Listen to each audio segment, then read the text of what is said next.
Welcome back to another video.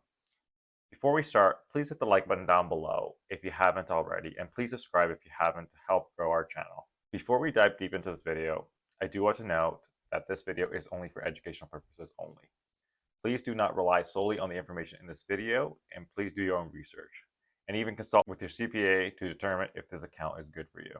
Today, we'll be talking about the FHSA account, which is the First Home Savings Account. This account was created by the Canadian government in 2023, so just last year. This account is supposed to help young individuals buy their first home in Canada while experiencing this crazy housing market. If you didn't know or aren't aware, Canada's been facing a crazy housing crisis. And in the last couple of years, the housing crisis has gotten much worse. Some of the things that we're seeing in this housing crisis are a rapid increase in home prices. Many parts of Canada, especially the urban centers like Toronto, Montreal, Vancouver, have seen a drastic increase in the price of the housing. To help you understand, the average price of a home in Toronto of March 2024, so just a couple months ago, was around $1.1 million. And in Vancouver, the average house price is hovering around $1.2 million. So looking at these prices, it's definitely difficult for young individuals to jump into the market. So many Canadians were complaining about the housing market. So the Canadian government created the FHSA account to help young Canadians and families to purchase their new first property. So the FHSA account, the First Home Savings Account, essentially is an account where you can contribute money into this account, invest your money, and then pull the money out when you're looking to purchase your first home. And you're probably thinking, okay, so it's just another account where you just dump money, invest, and pull it out. Like, what's the benefits of this account? We'll get to that. First, to open this account, there are certain criteria that have to be met. You need to be 18 years or older or 71 years and younger on December 31st of the year that you're opening up that account. You are a resident of Canada. You do not live in a qualifying home as your principal property that you owned or jointly owned in this calendar year or the previous 4 calendar years. You do not live in a qualifying home as your principal property with your spouse or common law owned or jointly owned in this calendar year or the previous 4 calendar years, or you don't have a common law or spouse at the time of opening the account.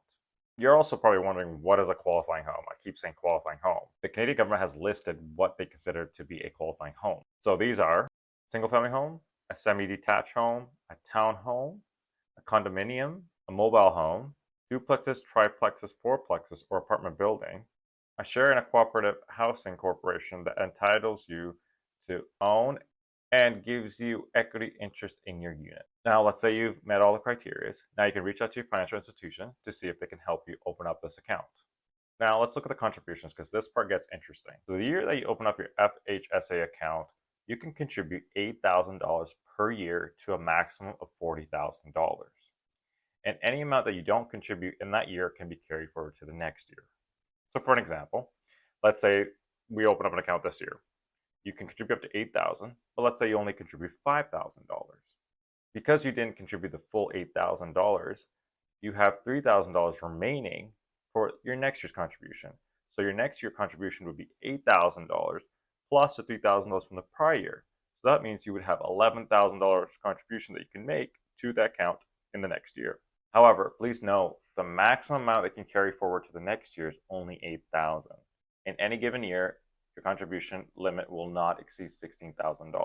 And like I said, you can only contribute up to $40,000 for the lifetime of the account. Now let's look at the tax benefits, because that's something very interesting about this account, and this is where you want to zone in. When you make the contribution to your FHSA account, that contribution will be tax deductible on your personal tax return, meaning you'll be able to reduce your income by the amount that you invest into this account, which is very similar to what you would do with an RRSP account. And once you have invested your money and you're ready to pull your money out to purchase your home, the withdrawal will be tax-free, which is very similar to the benefit that the TFSA gives you. So basically, the money going in will give you a deduction, and when you pull the money out, there is no tax that will be needed to be paid if you are buying a property with this money. And I think that is one of the best perks of this account, because you're getting not only a potential refund on your return if you can reduce your tax liability and get it to a refund position, but also everything's tax-free, which is amazing. However, I do want to note one thing. You can move money from your RSP account to your FHSA account, but you would already have taken a deduction on your tax return when you had initially made the contribution to your RRSP account. So you cannot take a double deduction on your tax return. Even though I know some of you guys would love to do that. Sorry, but you can't. So now let's look at the withdrawals. Let's say you're ready to purchase a property and now you're looking to make that withdrawal. There are certain criteria that need to be met for this withdrawal to be tax-free.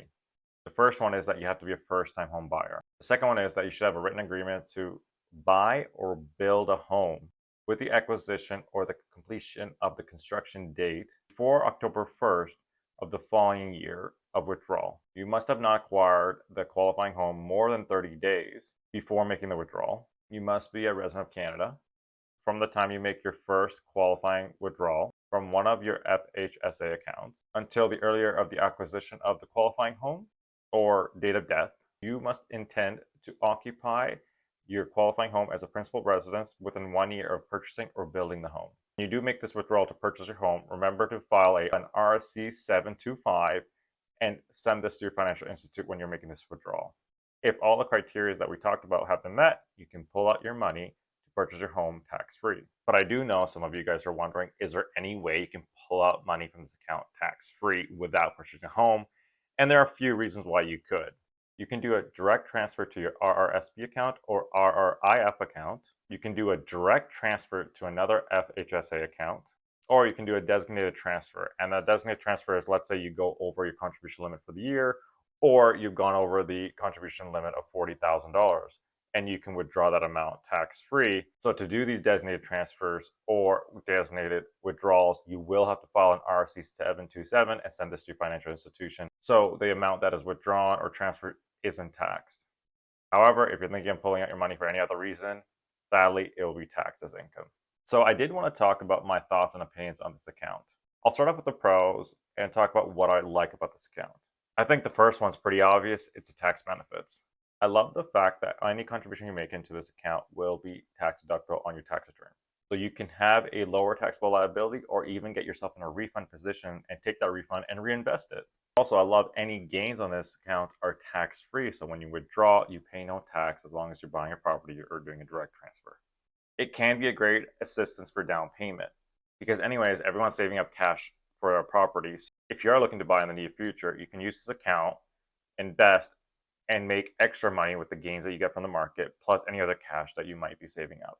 Lastly, let's say you don't purchase a home and you don't do a direct transfer to your RRSP account. You could use this as an additional RRSP account with just a $40,000 contribution limit. And any money that you make will be just taxed as income when you withdraw it. Now let's look at the cons. The first one that you probably already have thought of at some point in this video is the contribution limit. I just don't think the $40,000 contribution limit is enough anymore. Maybe 10 to 15 years ago, that would have been amazing. But like I said, in Toronto, the average price of a home is $1.1 million. So let's say you're putting a down payment of 20% on that property, which is around $220,000.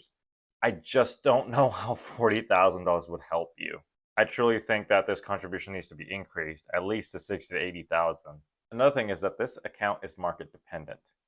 If you invest in the stock market and the stock market isn't doing as well, or there's a market downturn, you could be looking at a much longer time frame to buy your first property if you're trying to wait out the market and hoping that the market goes back up. Or you're just going to have to save up way more cash than you initially had thought. The last thing about the account that I want to discuss is that this account doesn't really head on fix the housing crisis in Canada. The housing crisis is literally caused by a higher demand than supply.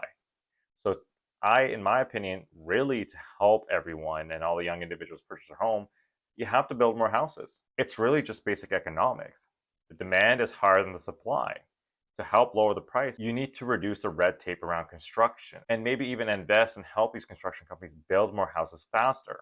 I'm not saying this account doesn't help at all. It does. It will help individuals maybe save up more money and have a bigger down payment. But overall, I feel like this was just a band-aid that was put on to help please everyone, rather than actually attacking the root cause, which is the supply issue that we have. Overall, I do think this account is a good start, and I think every young Canadian should be taking advantage of this account just for the tax benefits itself. But like I said, more needs to be done to help young individuals purchase their first property. But I really do hope that this video got you thinking about this account and if it's right for you. Please stay tuned for future videos, and until next time, please remember to keep investing.